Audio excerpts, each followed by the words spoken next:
ഉമർ റളിയല്ലാഹു അൻഹു പറയാണ്, അല്ലാഹുവിനെ തന്നെയാണ് സത്യം, ലാ ആകുലുൽ ലഹ്മ ഫി ശഹരി ഇല്ലാ മർറ, ഞാൻ മാസത്തിൽ ഒരിക്കലേ മാംസം തിന്നു. ഖുദ്വതൻ ബിസാഹിബൈ, എൻ്റെ രണ്ട് കൂട്ടുകാരായ റസൂലുള്ളാഹി തങ്ങളും സിദ്ദീഖെന്നവരും മാസത്തിൽ ഒരു തവണയെ മാംസം കഴിച്ചിരുന്നുള്ളൂ, ഞാനും അങ്ങനെയേ കഴിക്കൂ എന്ന് ശപഥം ചെയ്തിട്ടുണ്ട് ഉമർ ഇബ്നുൽ ഖത്താബ് റളിയല്ലാഹു അൻഹു.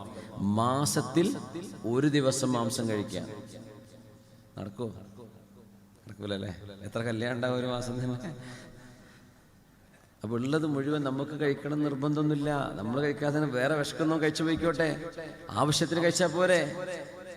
മാംസം കഴിച്ച് നമ്മുടെ ശരീരം തളർന്നു പോവാണ്, അസുഖങ്ങൾ വന്നു വിടുകയാണ്. പുണ്യ നബി തങ്ങൾ സ്വല്ലല്ലാഹു അലൈഹി വസല്ലമ തങ്ങൾ ഉച്ചഭക്ഷണവും രാത്രി ഭക്ഷണവും രണ്ടും കൂടെ ഒരു ദിവസം കഴിച്ചിട്ടില്ല എന്നാണ്.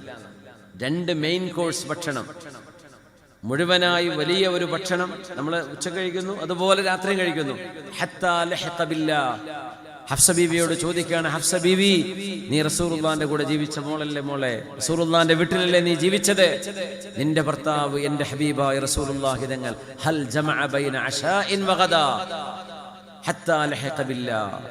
ഹബീബ് വഫാത്താകുന്നവരെ രാത്രിയിലും ഉച്ചക്കും രണ്ടു നേരം നബി തങ്ങൾ ഭക്ഷണം കഴിച്ചിട്ടുണ്ടോ? ലാ യാ അബതി ഇല്ല ഉപ്പ. അപ്പോ ഉച്ചക്ക് നന്നായി ഭക്ഷണം കഴിക്കുകയാണോ? രാത്രി വളരെ കുറച്ച് മതി, വളരെ ചെറുത് മതി. ഉച്ചക്ക് തീരെ കഴിക്കാൻ ഭക്ഷണം കിട്ടിയില്ലേ, എന്നാ പിന്നെ വൈകുന്നേരം ഇച്ചിരി കഴിച്ചോളൂ, കുഴപ്പമില്ല. നമ്മുടെ ഭക്ഷണം വിതരണം ചെയ്യുന്നത് പോലും, നമ്മുടെ ഭക്ഷണ ശീലങ്ങളിൽ പോലും ഹബീബിന്റെ സുന്നത്ത് കിടക്കുക.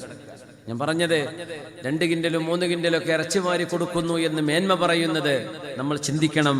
അള്ളാഹുവിന്റെ അടുത്ത് കൂലി കിട്ടാനാണെങ്കിൽ അള്ളാഹുവിന്റെ വജ്ഹ് ഉദ്ദേശിച്ച് മാത്രം ചെയ്തോളൂ, പെരുമയ്ക്ക് വേണ്ടി ചെയ്യല്ലേ.